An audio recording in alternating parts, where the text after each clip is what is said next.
यो हार माझ्या पिशवीत कसा काय आला? मी तर चोरी नाही केली.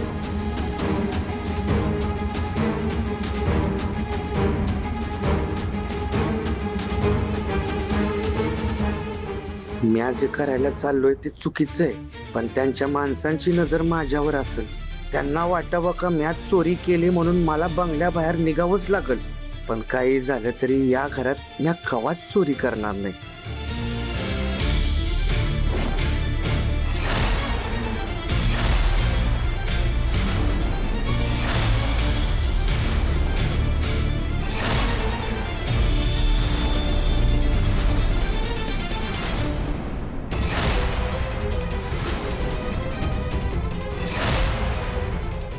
तुम्हाला सगळ्यांना पुरावा हवा होता ना? हा घ्या पुरावा.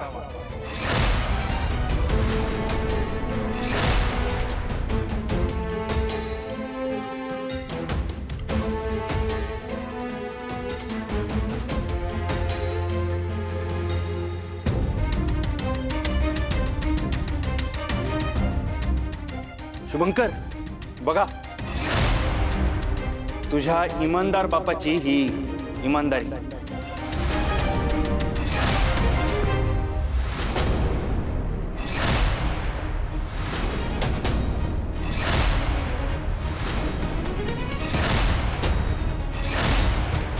अरे विश्वंभर, आता तरी डोळे उघड. मी तुला हेच सांगत होते की या दौलतनी चोरी केली असणार, पण तू विश्वासच ठेवायला तयार नाहीस. शुभंकर, तुला अजूनही असं वाटतं तुझे बाबा चोरी करू शकत नाही? होय, माझे अण्णा चोरी करूच शकत नाहीत. वर्ण ब्रह्मदेव जरी खाली आले ना तरी बी मी मान्य करत नसतोय. माझ्या अण्णांची इमानदारी ना या असल्या हारापेक्षा काही पटीने जास्त आहे. बरोबर आहे.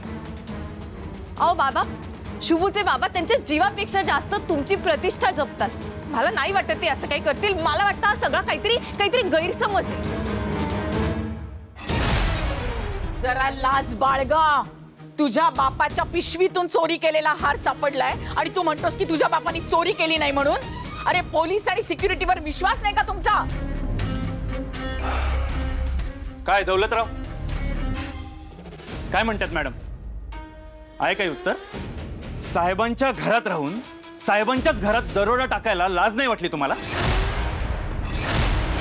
तुमची हिंमत कशी झाली?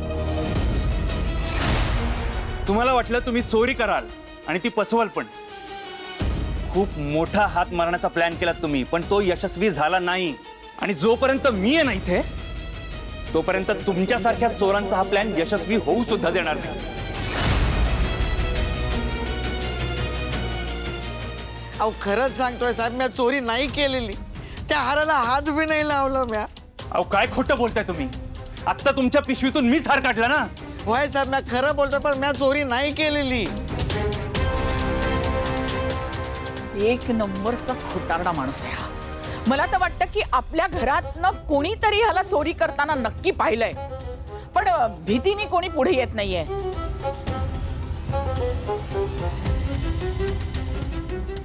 आपण ये पुढे ये. इकडे तिकडे फिरत असतेस ना घरभर रोज. चौफेर नजर असते तुझी जास्त करून माझ्यावर. हा, मग आता सांग, तू असं काही पाहिलंस का? नाही पाहिलं असशील तर खरं सांगून टाक, घाबरायची काही गरज नाहीये. बोल.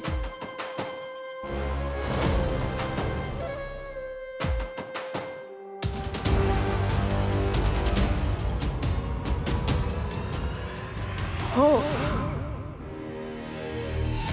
मी मगाशी शुभूच्या बाबांना तिजोरीच्या खोलीत जाताना आणि घाबरून बाहेर येताना पाहिलं होतं.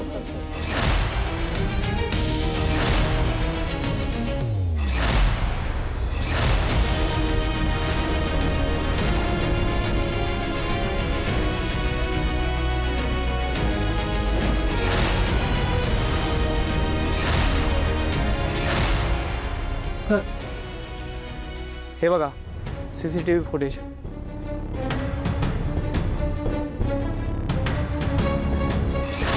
सर,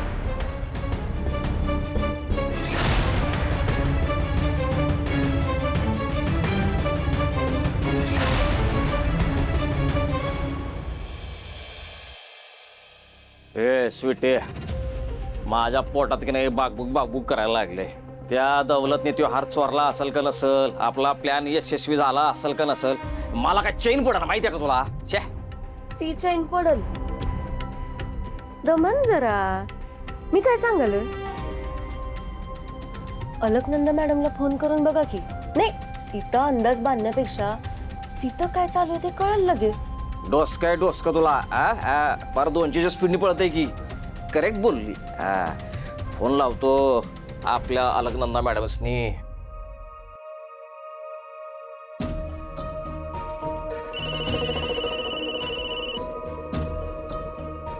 तुम्ही पण बघा.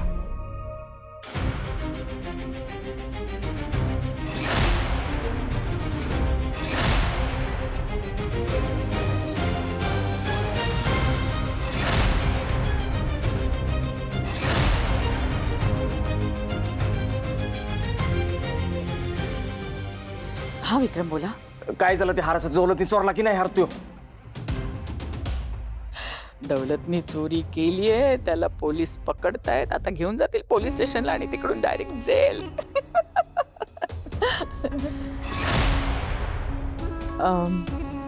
जरा इथे काही दुसरं चालू आहे, त्यामुळे मी तुम्हाला थोड्या वेळाने फोन करते. हां, मी करते. ओके, हां, बाय.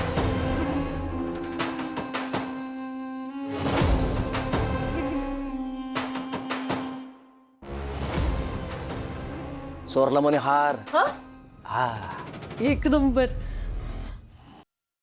दौलतराव, अजूनही तुम्हाला नकारच द्यायचा आहे? अहो खरंच सांगतोय साहेब, मी तुमच्या पाया पडतो. मी खरंच सांगायला मी चोरी नाही केलेली. मला कुणीतरी फसवतंय.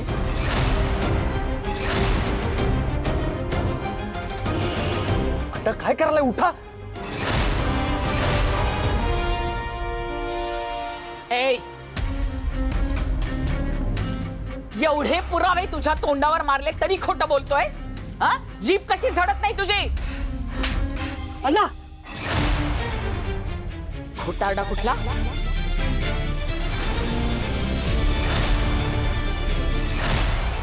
अलकनंदा मॅडम, मर्यादा सोडू नका. तुम्ही माझ्या अण्णांच्या अंगावर हात उगारला. तुमची लायकी आहे काय? नंदाखोर ओरडायची हिंमत कशी झाली तुझी? सीसीटीव्ही फुटेज मध्ये दिसलेत. आपण आम्ही साक्ष दिली. अजून काय पुरावे हवेत तुला? साहेब, तुम्ही बी तेच बोलायला लागलाय. अहो, जे दिसते ते सत्य नसतंय. ह्याच्या मागे ना काहीतरी कारस्थान आहे साहेब. सत्य हेच आहे की तुझे वडील चोर आहेत. देवीचा हात चोरलाय त्यांनी.